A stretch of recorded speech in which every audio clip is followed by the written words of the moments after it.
Welcome to another episode of the Roofing Success Podcast. Today's topic dives into something that is that every very successful roofing business must master: leadership and vision.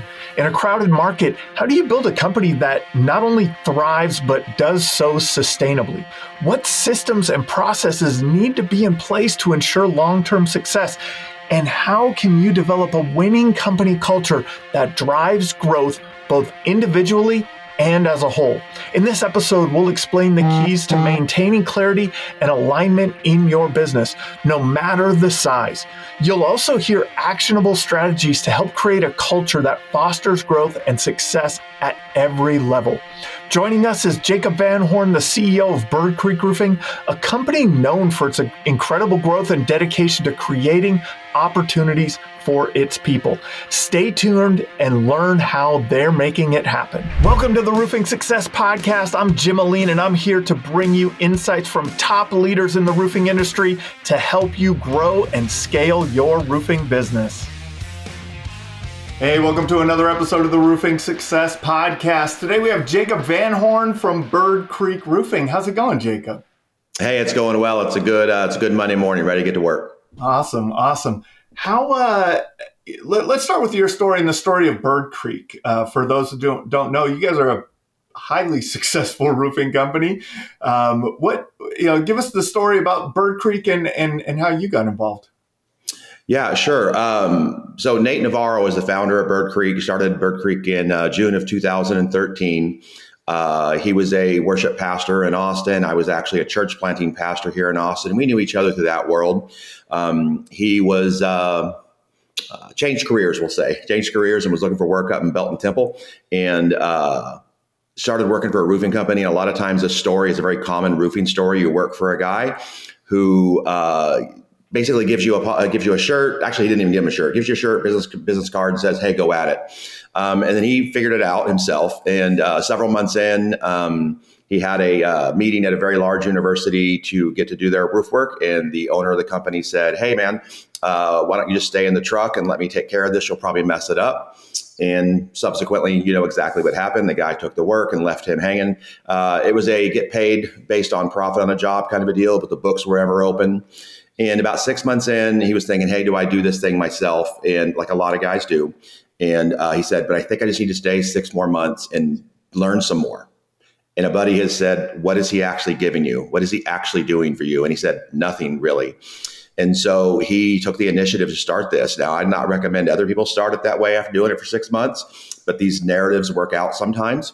And so he lived on Birdcreek Drive in Temple, Texas, and Birdcreek Roofing came of it. There was no incredible branding done. There was no firm in LA that was hired to do it. Brand is not so much the name or the fact that you have like a little house over your name or a little roof line or something like that. Branding is what do people think when they think of you. And so Nate began selling roofs, and he'll tell you that he sold his first roof before he even knew how to put a ladder together.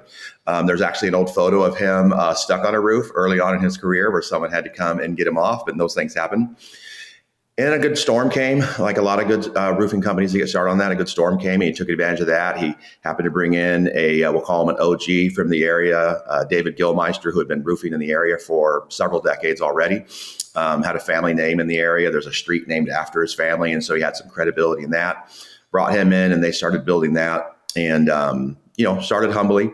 About a year and a half in, there was a large storm in the Belton Temple area that they did about $1.5 million that year.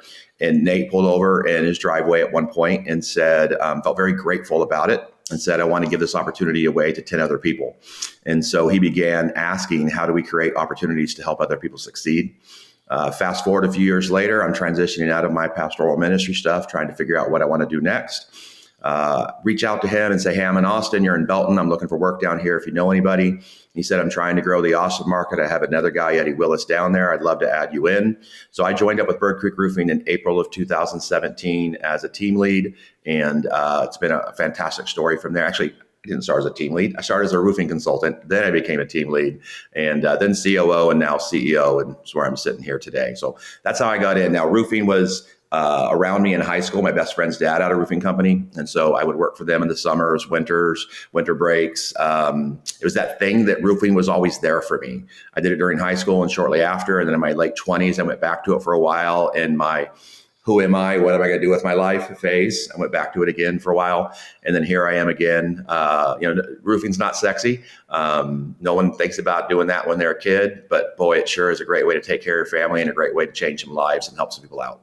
It is, man. It's amazing how, roofing finds you, right? Like, and once you're there are very few opportunities like this. Like I think more and more people are getting, the opportunity presented to them and they get to see it, but there's still so many that don't. And you talked about, like, kind of one of the visions of the founder was to, like, how do we show this to more people, right? Like, how do we get more people involved in this? And with that mission is how you guys grew, as large as you are today, right? How many markets are you in? How many reps do you run? How many, like, what's the general kind of size of the company now from when it started? Yeah. So it started, obviously, everything starts usually with one guy. Sometimes there's a partnership, usually one guy. Added in a few guys, and it grew rapidly early on. Nate is a visionary. He is generous. He is kind. He is respectful. He has massive amounts of integrity, even integrity to his own harm at times. I don't mean that in a negative sense. I mean, he's got so much integrity that it hurts his pocketbook to stick to the things that he has stated. Over the years, when I joined in April of 2017, it was a great opportunity. I was half in, half out. I thought I'd go back to pastoral ministry. I thought I was kind of doing this thing. I was kind of doing the in and out thing. After about a year and a half, I decided, hey, this is it. This is what God has for me. I'm going to lean all the way into this thing. And that was when my career really took off. But I'll confess, and Nate knows this, and we've discussed it publicly as well as privately. I almost left the company several times. As much as Nate is vision and heart and generosity and character, and he can draw people around him in incredible ways, he'd be the first to tell you he's not a process and systems guy. He's not a guy who's going to do that. He's not a guy who wants to say no very often to you. And so when he says create opportunities for other people to succeed, he really means, like, let you loose and go and try things. Years ago, I read an article on the Harvard Business Review called Leadership Run Amok. And if you let people in your organization, whatever it is, do their own thing, they will do their own thing. Leaders are going to lead without clarity, without process, without system. They're going to do it. And I almost left the company several times over that because I love clarity. Let me know what you want, how you want it, when you want it. And man, we can go to town. We'll get it done. And fast forwarding a bit, the company was chasing storms. We were in Central Texas, but we would chase it to San Angelo or we'd chase it to Louisiana. We were doing work in South Georgia for a while because a huge storm was there, and a handful of guys were like, hey, let's go. And so we were kind of this unwieldy animal, if you will, that was selling a lot of roofs. We went from year one was 368,000, 1.5, 3 million, 6 million, 6 million, 6 million, 9 million, 15 million in 20, 27 million in 21, and like just these exponential growth things. And this year, we'll probably do 45 plus. There was a large storm in Will County, but we intentionally live and work in a market that has it's Texas's storms. But if you're just in Austin, then you only have the Austin storm market. We are intentionally from North San Antonio to DFW because wherever a storm hits in that market, Birdcreek is going to be able to be there to help people out and help stabilize the company financially so that we're not living and dying by one neighborhood. In April of 2017, I and Eddie Willis, we were speaking at an internal conference within the company. We had brought everybody from Louisiana, South Georgia, everybody in for a conference. We had probably 45, 60 guys there. And for those Texas folks, they know that April 15, 2021 was a very large storm in Pflugerville, Round Rock, Georgetown area. Probably 60, 70,000 homes got hit by very substantial hail. And it was during our break. And I made a comment to Nate during our break. I said, you brought 40, 50 door knocking fools from 3 different states into my city when a storm hits. And yes, half the company just got hotel rooms here in Austin and just, we're knocking doors and we put the roofs on. It was a very fortunate event. But at that event also, Eddie and I did a session on processes and systems, essentially. We had some guys do some other sessions. We did on processes and systems. And there was a consultant in the room that day that Nate had, who was part of the company. And he said, if you run the company like Jacob and Eddie do, you'll make a lot of money. If you run it like the others, not so much. So I kind of put a little bug in Nate's ear. And then at the end of 21, we made some shifts in the company and the structure. And Nate asked me to be the COO of the company to help it develop processes and systems. I was a great sales guy and I had a great sales team. We were just crushing it. And he wanted me to do for my team, for the company, what we did for the team. And so we started doing that. In 21, I think it was about 27, 28 million in revenue. That went down to about 22 million in 22, but we didn't have that big storm and some of the team members left when we made that shift. But then 23 shot back up again and 24 is doing what it's doing. We've got our market is from North San Antonio to McKinney. Our hub is Bell County, Belton Temple, and then Austin. We've got a guy outside of Waco, guy in McKinney, and going to continue to grow into the DFW, Houston, San Antonio market down the road. Right now, probably about 30 guys doing it full time and about 15 guys there's always that group that's like in the swirl. You do guys coming in, figuring it out, guys aren't working it. And there's always gonna be those in the swirl, about 25, 30 guys who are dead set serious on this and sell a lot of roofs. When we were talking, it was 3-4 weeks ago, I think you said something to me and it was it was a mindset thing. And it was the days without problems are the anomaly, right? The days without problems are the anomaly. And so, and you talked about how you kind of were tasked with, hey, you're going to be the process guy when you became the COO. How do you bring alignment out of the chaos of the day-to-day in the roofing industry? Yeah, I think alignment is about clarity, I think, first. One of the guys in McKinney, his name's Jeff Shannon, he brought a phrase to us. He said, to be clear is to be kind. I don't know where he got it from, but when he said that to me, it resonated. To be clear is to be kind. Quite often we can let people exist in this fog about what's expected of them, what their job looks like, what the day-to-day should look like, about what sales goals should look like. And we just kind of think they'll figure it out. It's not very kind to them if we're not clear to them about what a successful career will look like for them. It's not kind to your operations staff if there are 9 different ways that people are turning in contracts or submitting documentation. It's not kind to operations. I'm a huge on feedback. The team that I led and now the company as well knows, I have a index card that was on my Jeep for a long time that said, what will be different next time? Anytime that something didn't go the way we expected it to, I would ask them what would be different next time. I'd let them know ahead of time I'd be asking that question. So when it came to them, they wouldn't be surprised by it or feel offended by it. It was for their good that we'd be sharing that. And so we'd say, what will be different next time? And the backup of that was, I'll try harder is not an answer. That's just not an answer. It has to be, there's something in the system, something in the process, something in the approach that didn't work. And almost always there's something that's been documented about what works that they did not do. They didn't take the photos. They didn't check the job. They didn't check the delivery before they started putting the roof on. They didn't follow up with the home or whatever it might be. They didn't edit the estimate and do a change order properly. Almost always it falls to that. We recently met with some folks, and one of the phrases that they said that I really liked was the system is the star. And that doesn't mean that people aren't important. They absolutely are critical to an organization, critical. But the system is what is repeatable. The system is what is scalable. The system is what frees us to be successful in the business that we're in.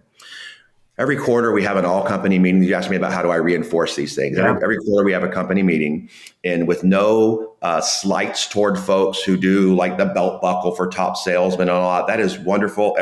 Here's one of the great things about roofing. There are dozens of ways to do this well. There are dozens of company cultures. There are dozens of types of individuals who will thrive in a particular culture. So anything I say today about the culture that we exist in at Birdcreek Roofing is for us at this time in this context with full respect and appreciation for a variety of ways that others do it. But we recognize with 30, 40 guys, if you have only a belt buckle for a guy every month or every quarter, or every year, it's the same 3 guys constantly fighting for the belt buckle. We believe that your income is directly proportional to the number of people that you help. And we believe that there is a mission and there are values that come together to bring about that helping and that income. And so for us, rather than do belt buckles and things like that, which are great, if others are doing it, man, go to town. I'm not bashing anybody here. I really want to be clear on that. But we wanted to back it up from that and say, what are the behaviors? What's the culture? What's the vision that brings those things about? And how do I involve 40 people into that contest, if you will? What really is recognition. And so our core values are, internally, our core value is changing lives. Externally, it's helping Texas homeowners. The core values are generous, optimistic, and driven. So every quarter, we have a thing, we call them the birdies. Think of them as the Dundies, if you like The Office, the Grammys, the Oscars, whatever, we call them the birdies. And every quarter, we take submissions about people who exemplify helping Texas homeowners. They exemplify changing lives. They exemplify being generous, being optimistic, being driven.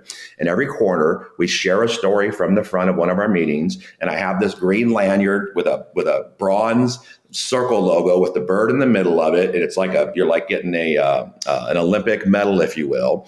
And we present those so that we share the stories. And I tell everybody in the room, this person exemplifies this in this way. If you want to grow in that area, go talk to Jim, Bill, Susie, Tammy, whoever it is about that. And then at the end of the year at the Christmas party, we do a golden birdies. We take all those stories, we share it. We have a little birdie statue. It's gold, and it's not gold. It's colored gold. So it's on a little statue, and they get the golden birdie. Because we believe that sharing and celebrating mission, vision, and values is what gets us the result. If you're chasing the result, you're going to do it through a myriad of ways that are going to be difficult. And then internally, we borrowed this phrase from the Navy SEALs: slow is smooth, smooth is fast. There's nothing revolutionary in it. We just adopted it because it worked. If you stop and you take that extra 30 seconds, 60 seconds, 90 seconds to properly document and communicate to the operations team what it is you need, what you're looking for, what the install message should be. It's slow, but it's smooth. There's less friction in the operations. They can run the job project more clearly, and it ends up being faster at the end than turning in a junk install message that creates emails and messages and confusion and bad work product. And it looks fast, but it's slow and it's costly.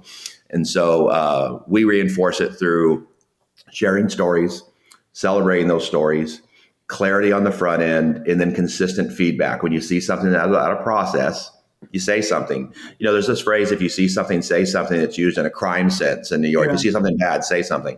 I think the world is in need of people who see something good and say something good about it. And so in our company, when we see something good, say something good about it. If you see something that's off, say something about it.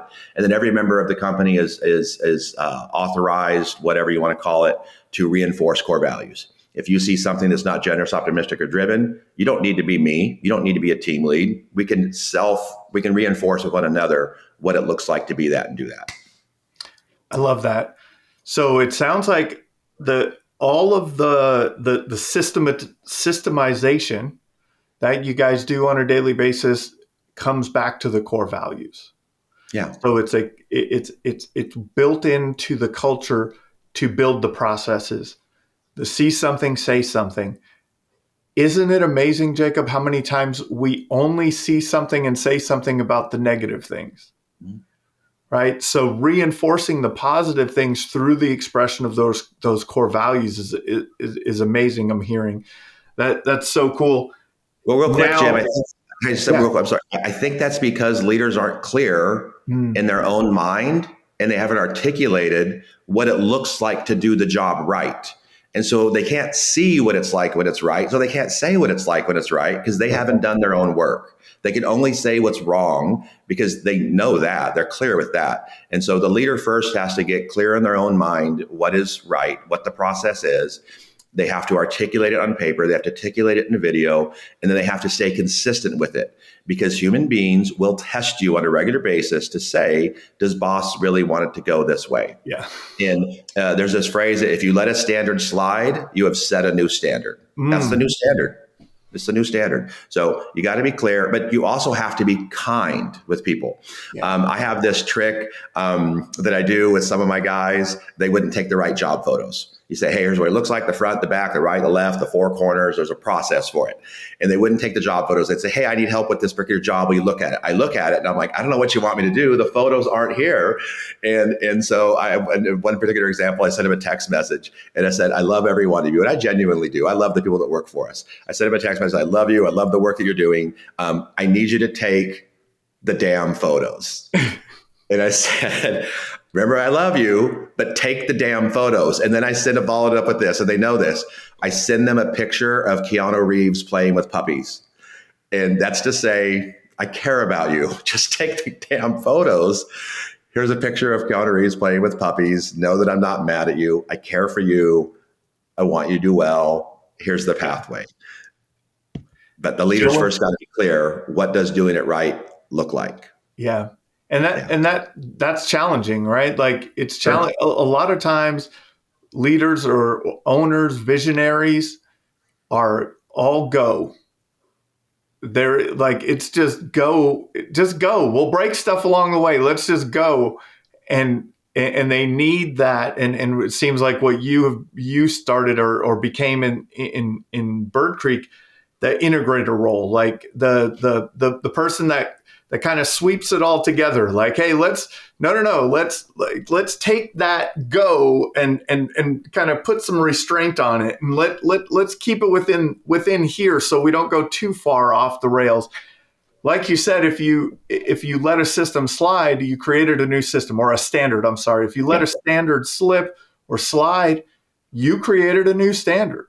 And so, going as fast as a lot of companies do, especially, if a big storm hits, something like that, man, you have to go because it's your opportunity.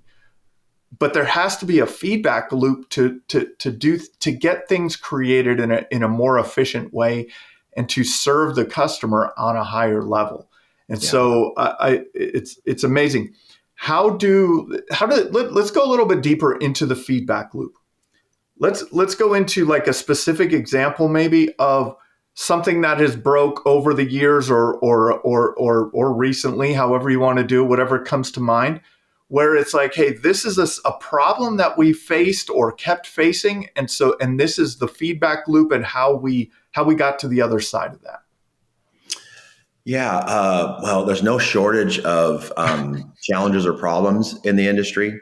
It is almost always goes back to clarity and holding people accountable to the process, almost always.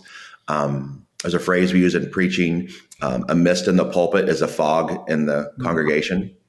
So if it's unclear in here, it's definitely going to be unclear out there. The other thing we used to say is the time at which people get tired of you saying the same thing is the first time they heard you say it. Like you really have to have repetition in what you're coaching them on and what you want them to do. And at the time they push back, their first time they heard it. And the reason it's the first time they've heard it and they're pushing back is because now it's challenging their thoughts or their behavior. Prior to that, they were just dismissing what you had to say. It was in one ear and out the other. Well, now you keep saying it so much, I have to deal with this. My first response is stop saying this because I don't want to deal with this. But you have to keep pushing through that point. For us as leaders, we think the repetition is boring. We're bored with it, really, honestly. We think it's boring to them, but the truth is we've said it so much, we're bored with it. But the leader has to push through that boredom that he has because he or she wants to keep going to the new thing. You've got to stay consistent. As far as a really specific scenario,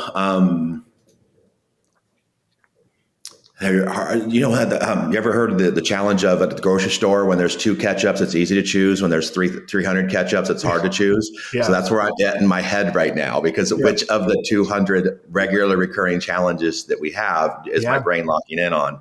While you're thinking about that, I've heard that saying about like the about how many times you need to say things for people to hear it. And there was some, I don't know what the study was done, but I heard the CEO of Jobnimbus talk about it. Was he, why do you guys know why I say the same things over and over again? And his line was because after I say it 10 times, about 60% of you will remember will actually hear what I have said, right? So after saying something 10 times, then people actually, like what you're saying, it's when, right? Another example of that while you're thinking is like, you never see the car. Like when you buy a new car, all of a sudden you see that new car everywhere, right? It's like, it's not in your mind, right? So if it's just, that car's just passing by, that's the thought, the conversation that you're having with your leadership or with your team, it's just going by them. But then all of a sudden it becomes in their vision when it's important, or when it's the thing that they're dealing with today, or when if they don't get that checklist filled out properly, their check doesn't come on time, or, things like that. So I think that, that repetition is an impactful thing to comment on. I wanted to call that out for everyone listening. Like that, man, it has to be consistent, and it has to be the same message over and over and over again, enforcing the high standards of your company. Yeah, and I think, Jim, what works is consistency. We tend to think, hey, I tried this for a couple of weeks, they're not responding. Hey, I went to this, I'm trying this, it's not responding. You just keep touching down, like it's like a plane that just like, bam, I'm back up, bam, I'm back up. You can't just keep touching down. First off, it's a symptom of a lack of clarity in the mind of the leader, that they don't know the vision. We know this. It all returns back to leadership. I'm in a coaching program, and one of the things the guy says is, if it's on your plate, you probably ordered it. If it's on your plate, you probably ordered it. So whether you intended to or not, you probably did. So consistency, I think, is the missing component in my life, my relationships, the work life that we have. Consistency is missing in all of those things. Here, an example I would have in terms of that consistency and that feedback loop. Having a consistent inspection process that at times is an unnecessary set of steps on every single roof. It's an inspection for a leak over the back left living room. I don't need to take the photos of the front, right, left, back, each corner. I don't have to do all the whole roof. The problem's just right over there. And the house is 30 minutes away from me. And then 7 days later, I send them the repair quote for it. It's going to be X dollars. And they say, actually, maybe we'll just go ahead and replace the roof. Can you give me a bid on that? I don't have the photos. I didn't document any damage. I don't know if there's any hail on this. I don't know what to do with this client. I've got to now take time out of my day and go do another drive over to that house that I was already at, when I could have took that 60, 90 seconds. And sometimes the house isn't 30 minutes away. Sometimes it's an hour away. Our market is 1 hour east and west of I-35. That's our territory. If we can get to it within an hour of I-35, we're in the sweet spot. But sometimes it's further. And so just the simplicity of not taking job site photos. In addition to that, I think it's the mental difficulty or energy drain of doing something unique every time you're at a house. My operations guy describes it as a Rembrandt. Instead of paint by numbers every time you go to the house, it's a Rembrandt. You're creating a new process, a new sales flow, a new presentation, a new whatever.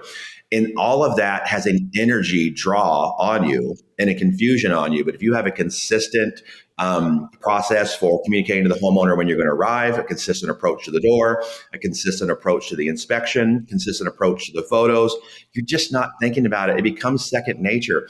And then that energy in your mind, the thoughtfulness you have, is available for that next level sales stuff. You're not thinking about the inspection. You're thinking about the psychology of the sale with the homeowner. You're thinking about what their needs are, what their hopes are in this project. And you're moving to the next level of how you help this person. But you have to do the basics first. Classic coach John Wooden, UCLA Bruins, classic story. Every time the new basketball season came around, he started with, let me show you how to tie your shoes. These were grown adults who he would teach how to tie their shoes as an example of the basics are always going to be in. They will always be helpful. And if you can't do the basics when it's slow, you will not do them when the storm hits. You just won't. And so you've got to do the basics when they're slow, even when it seems easy.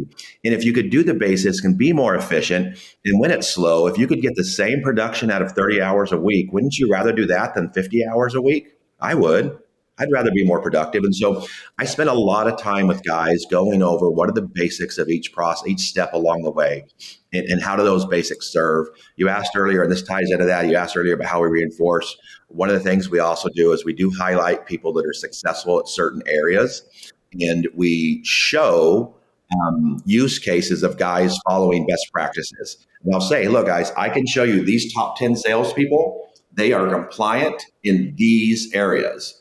The bottom 10 are not compliant in these areas. I can show you the metrics from compliance to the process and the system. And so we do that on a regular basis. And then, of course, you've got to do the granular coaching that happens all the time.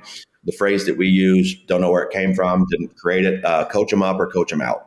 You got to coach them up to do better, to succeed, to meet their sales goals, to meet their objectives, or coach them out to some other career that isn't getting on a roof in 104 degrees for 6 months out of summer in Texas. There are easier ways to make $80,000, $90,000. And that's the low end. Yeah, that's the low end, right? Yeah. There's a lot to that. There was a couple of things I wanted to touch on there, and the up or out, right? Holding people accountable to the process. Where's the line there? What do you, how do you define that? How do you think about that? How do you determine, yep, this is the person, this is the person that I want to coach up. How do you determine when it's time to coach them out? Yeah. That's going to be coachability, and it's going to be follow through with the basics. For instance, we have a 90-day quick start that we're beginning. This isn't something we've had before. We're starting it, but I've been doing it. I'm just calling it the 90 quick start. I've had it before in my head and have done it with folks, but now we're codifying it, if you will. We're rolling it out throughout the entire company as we switch to W2 in October. It'll be a codified thing. But essentially it's this. What are the behaviors that are necessary to be successful at this? I don't need 90 days to find out you won't do them. I don't need 90 days to find out you won't knock a door, that you won't put together a friends and family list, that you won't show up at the ride-alongs, that you won't do the video training, that you won't whatever. I don't need 90 days to do that. I also have built into some of our hiring process a few things they need to do at the application stage that I don't really care what the data says. I need to see them do it. I need to see that they can follow the process of an email. If they don't, hey, you're probably a great guy, but you're not the one for me. So coachability's got to be there. You have to be willing to listen, be coached in the basics of things. And it doesn't matter whether he's the top sales guy or the bottom sales guy. The top sales guy still has to do it. And I have had people that I've been willing to let walk that are $2 million producers because I'm trying to sell 40, 50 million. I'm not trying to sell 2 or 3. Now I realize different folks are in different contexts, have to make different decisions. We have a guy right now who is an exceptional salesperson. The guy, we teach know, like, and trust. We want people to know you, like you, trust you. We picked that up from BNI, the networking organization that we're part of. We have 14 guys in a BNI in Central Texas, highly believe in it. Know, like, and trust. So I just kept that. We teach our guys it. He knows how to establish that with homeowners. He 100% does. He knows how to care for them, how to take care of them. But to be honest, internally, he's a bit of a turd to people. He's a bit of a turd. He can be short. He can be judgmental. He can be arrogant. He's excellent at his job. If he doesn't feel like you're good or you're committed, he can cut you down. And he wants to take that next step. And so we had to have that conversation about him, his life, his heart. I have to ask myself, do I want 10 other guys like you? Because leaders recreate themselves. And we had some really great conversation about it. And this is a guy that had an opportunity to go anywhere he wanted to and sell a lot of roofs and make a lot of money. But in short, he feels that Birdcreek Roofing is helping him become a better person, a better dad, a better human, a better man, helping him grow. And I have watched that guy in the last 4 or 5 months grow in incredible ways. I'm really excited about that guy. He was coachable. He was already hitting the, dotting the I's, crossing the T's. You've got to be coachable. Had he not been responsive, I lovingly would have coached him out. When I say lovingly, I don't mean that in some kind of weak way. I genuinely care about him. I genuinely care about the people who work for us. So for me, you got to be coachable. You got to be, I forget the author of the book, but it's Humble, Hungry, Smart is the title. You got to be humble, hungry, and smart. Humble's huge for us. It's not one of our core values, but if there was a core values B list, humble, hungry, and smart would be on it. And I needed him to be humble in that. And we're going to do some great things. Yeah. But then I got other guys who have all the humility in the world. They can't figure it out.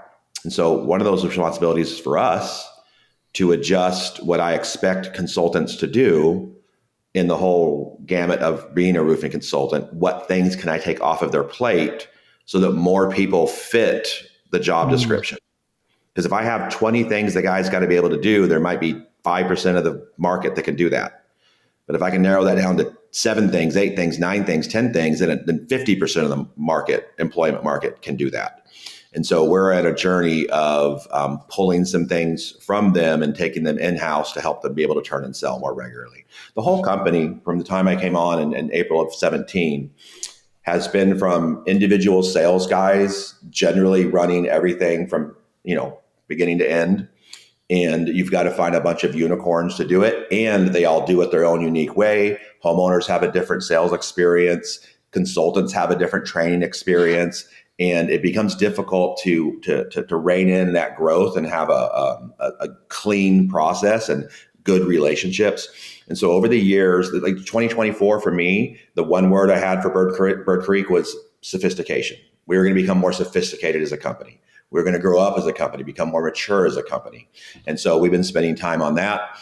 We've brought in the new right people, director of operations. We'll have a new sales director starting in January, brought in a new senior production guy. And that is freeing me up to work on things that I call company killers, compliance, cash flow, lawsuits, liability, things like that. And I'm currently working on those things. So that's been a really fantastic switch for us. But yeah, I got off track there, but I gave you a little extra. I'm sorry. No, but that's great. And I want to go into this a little bit more. I love what you talk about, simplifying the positions, narrowing the focus of the position so that more people can be successful in that position. Yeah. That is a very key takeaway for people to listen to. There's like, I think you said it earlier in the podcast, there's a lot of ways to run this business, right? Like there's no one way to run this business. You have to have you can have your own unique spin on it and be successful. I know companies doing 30, 40, 50, 60 with their reps doing cradle to grave, right? Their reps are doing everything. They're running the job sites. So there's not one way, but I think for people to think about how do they want to develop their company, this is a unique thing for them to think about. Simplify equals more. So if you simplify the job description or rein in the number of bullet points in that job description of these are your job duties, if you can limit that list, there will be more people that will be able to do that list well. Yeah. I should add well to it. Should I add well to it, Jacob? Absolutely. Want them to do it well. Do it well. And so do you kind of mentioned it on the sales rep side, but are you doing the same thing on the production side with your office team? With, is that a focus throughout the company? And then how are you looking at that? How are you looking at a position and going, okay, if I take this out, and this out, I can hire 3 more people and they'll be much more efficient at it. But it's going to be hard for me to find a person that does this, and this well. How are you guys going about that? Yeah. Well, first off, clarity again in the process. Yeah. Clarity in the operating procedures for not just sales staff, but also production staff. Again, mist in the mind is a fog in the congregation. Same thing for production staff. They want clarity in that as well.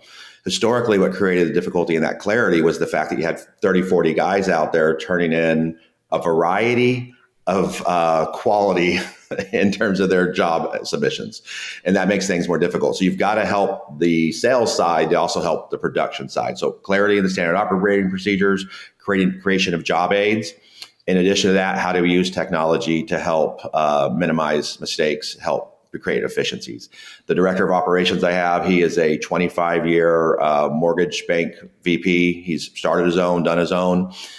He talks about production of roofs similar to the production of loan applications. You get a bunch of paperwork that comes in, you've got to run it through a system, and you've got to have an output. And that process has to be as clear on the front end and as smooth as possible. So you shorten the delivery window, shorten the production timeline, and you produce happy homeowners on the back end. That's our key goal. Happy homeowners on the back end.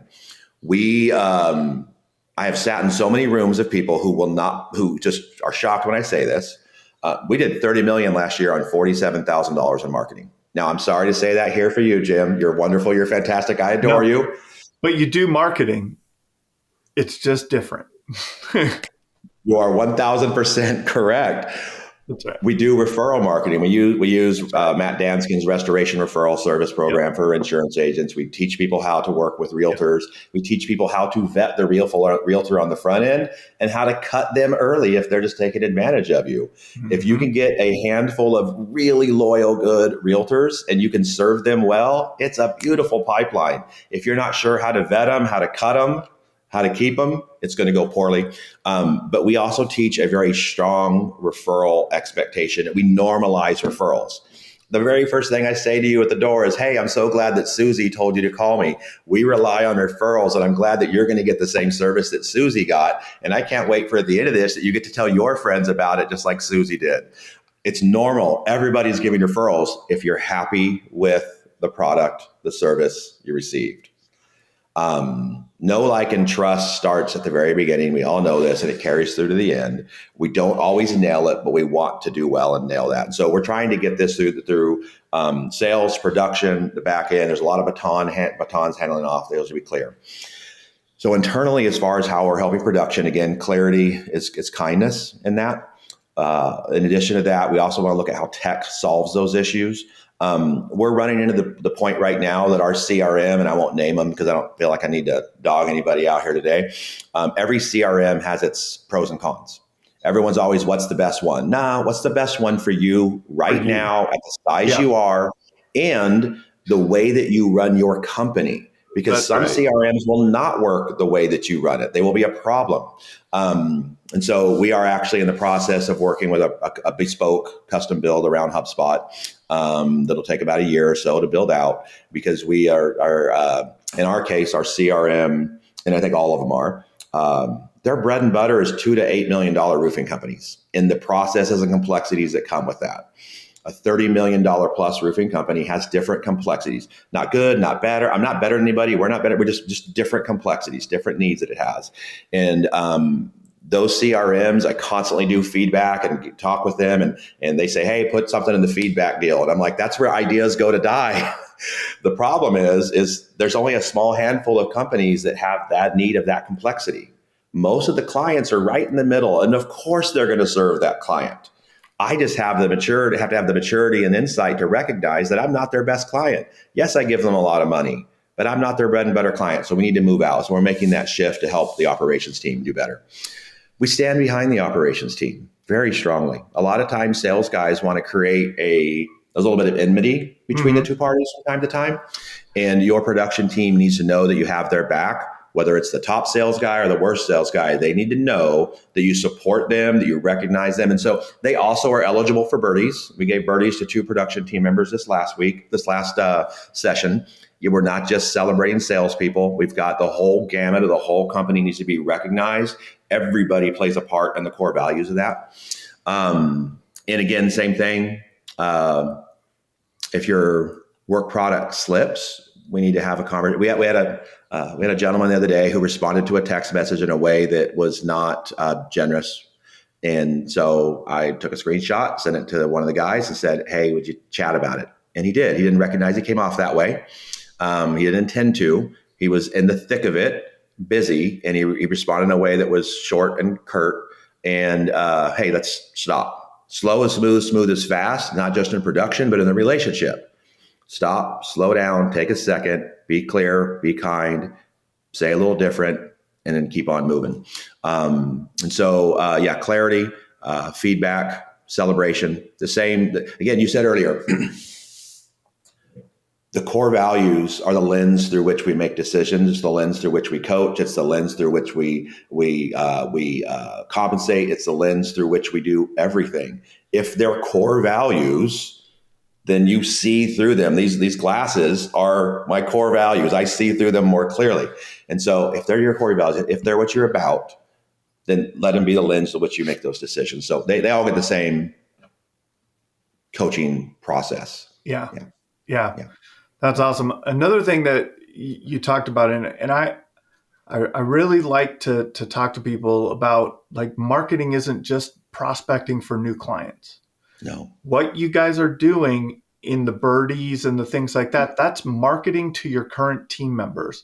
And you would talk to me, I think we talked about, that you have a high level of retention, you have like your ability to retain in that manner because people are so bought in.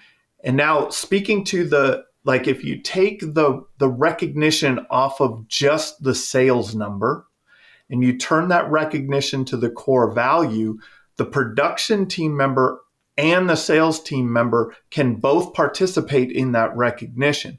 So if it's, what was it? The exact words, I can't remember, were to make the homeowner experience. Help Texas homeowners the value, and the production of the back end is to make more happy homeowners. Yeah. That's right. So make more happy homeowners, right? Like there's two things. There's two people or multiple. The whole company can get an award for that, right? They could get an award for selling more roofs because you're helping more homeowners. You can get if you're doing an exceptional job on the production side, you're helping more homeowners. If you're the person in the office answering the phone, setting appointments, dealing with any issues that are coming in, any gaps in conversation with the homeowners, you're dealing with that. You're maybe the supplementing team, everyone on the team can be rewarded for that. So I think that's a really, really cool thing that you guys are doing. It's critical that they all feel that they're a part of that. Otherwise, it's a tiered value kind of a deal, and that's not what we're going for here. No, not at all. Yeah, I saw a post on Facebook recently. And it was just this kind of about the journey. Everyone starts off terrible at something, right? Then you get, a little bit of competency in it, and then you become competent in it, and then you become good at it, and then you become great at it. And then after you're great at it, people are like, oh my goodness, this is so amazing that you're great at this. But they don't look at those steps in between. So I want to ask you, if you were to start over, right? Like if you were to start over with the knowledge that you have now, being great at something, if you were to start over, what would you do differently? That's I'm not trying to dodge the question by any means. It becomes difficult to really assess critically the soil that birthed you, if you will. It is, yeah. There's a very real possibility that if I were to, by myself, I wasn't involved with Nate, if I were to start a company, there's a possibility I might be insufferable at first. If we're honest with ourselves.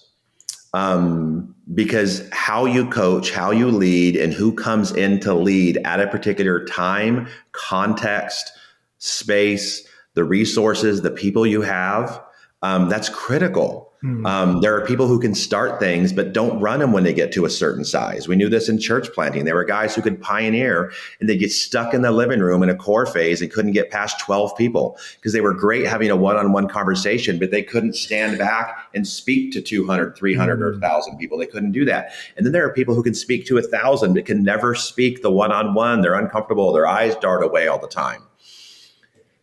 Nate's character, his generosity, his winsomeness, his just affable charisma, if you will, drew together men, and primarily men, but men and women who wanted to work for him. Now, I've started businesses. I've run nonprofits. I've started churches. I've certainly been able to draw those folks in. But would I have drawn in the same folks that he did? I don't know. Mm. If I were to start this out again, though, what I am 100% certain on is that I would do the work to understand my market. And when I say my market, I don't even mean just Austin. So we're in the Austin market. There's a neighborhood that I lived in for several years, has 6,100 homes, average 95% owner occupied, average income is $240,000.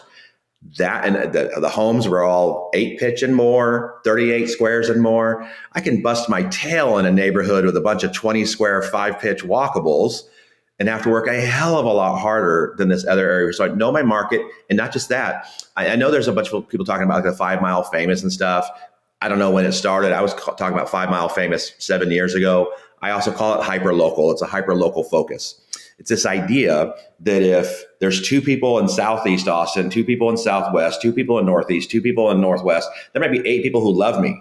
But if somebody in this Facebook group says, do you have a roofer? I got one guy who might see a post. But if I have 8 people all in the same hyper local area that know me and love me, the likelihood of it being seen and hit is exponentially higher. And I'm going to have 3 or 4 people say, call Jacob. So in the neighborhood I was in, every roofer in the neighborhood had 1, maybe 2. I would have 7, 8, 9, 10 people who would say, Jacob, Jacob. I win that all the time. I win it. And so that neighborhood helped me be incredibly, so I don't want to say the name of the neighborhood. Let's call it Johnson City. I wanted to be Johnson City famous. When you thought of roofing, and that wasn't a city, it was just a neighborhood. When you were in that neighborhood and you thought of roofing, I wanted you to call me. I wanted to own it. And I can do 7 inspections while people are driving all over Timbuktu trying to get on 3 or 4 roofs. You see my signs all over the place. So I would absolutely start in a very hyper-local area. I would do the demographic research to find out where the type of client and the type of roof that I want to get started is. I would start there. I would start with clarity around the mission, the vision, about who I am, about the components that make up a successful salesperson. Nate will tell you that he didn't do a bunch of brand marketing. He didn't do a bunch of core value assessments. He didn't meet with a consultant and do all this kind of stuff. He said, I want to help Texas homeowners. That's it, helping Texas homeowners. He said, I want to work with people who are generous, optimistic, and driven. Well, over the years, we have found that specific makeup of people who are generous, they have an abundance mindset rather than a scarcity mindset. They're generous in spirit with one another and how we handle interactions or friction. They're optimistic. I don't want to work with a bunch of pets. This is a hard job. You're going to knock 100 doors and 100 of them might say no. You've got to believe the next door is going to be it. I don't want to work with a bunch of Eeyores being pessimistic and driven. It's okay. I get it. I don't want to have everybody show up to the office at 7 a.m. and watch David Goggins videos to pump them up for the day. I don't want to have to babysit people on their metrics. So the fact that we hire and assess in the hiring process for helpful people who are generous, optimistic, and driven kind of takes the gate like this. If your vision is this, everybody's on board it. But as you tighten and clarify vision, you find people who are standing outside of it, and vision and clarity purifies the group of people you have. It purifies and it says, you're not a good fit. It's okay. I have a guy who I genuinely, so we're not cradle to grave, but we're not turn in a contract and walk away. I have a guy that I honestly think if he went to go work for a company that was turn in a contract and walk away, he'd thrive. He would crush. He's selling a lot of roofs for us right now, but the back end stuff is hard for him.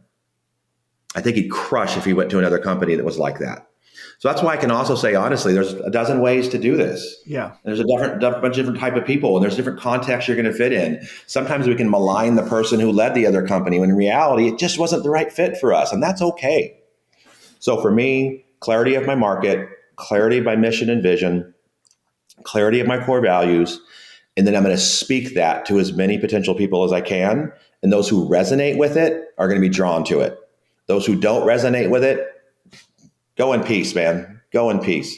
In the meantime, I'm going to sell a lot of roofs and I'm going to make a lot of money. And I'm going to tell you, at every new recruit that worked for me, I told them this. I know how to sell a lot of roofs. I know how to make a lot of money. If you do everything I say, when I say, how I say, you too can make a lot of money. In about a year and a half, you can come up with your own little shtick. You can be more, but we'll talk through that. I said, but by the time I think you get to a year and a half down the road, you're going to fall in love with the way I showed you how to do it, because it's easy, it's clear, it's consistent, and you're going to make a lot of money and you're going to help a lot of people. And so I'm going to, show proof of concept, if you will. I'd start that way. That's awesome. The best answer I got for you in this moment. It's a great answer. I'll write you a better answer. It's a great answer, Jacob. This has been another episode of the Roofing Success Podcast. Thank you for tuning into the Roofing Success Podcast. For more valuable content, visit roofingsuccesspodcast.com. While there, check out our sponsors for exclusive offers, shop for merchandise, and sign up for our newsletter for industry updates and tips. Also, join the Roofing Success Facebook group to connect with other professionals and stay updated on the latest trends. If you enjoyed this episode, please subscribe, like, share, and leave a comment. Your support helps us continue to bring you top industry insights. The website link is in the description. Thanks for listening.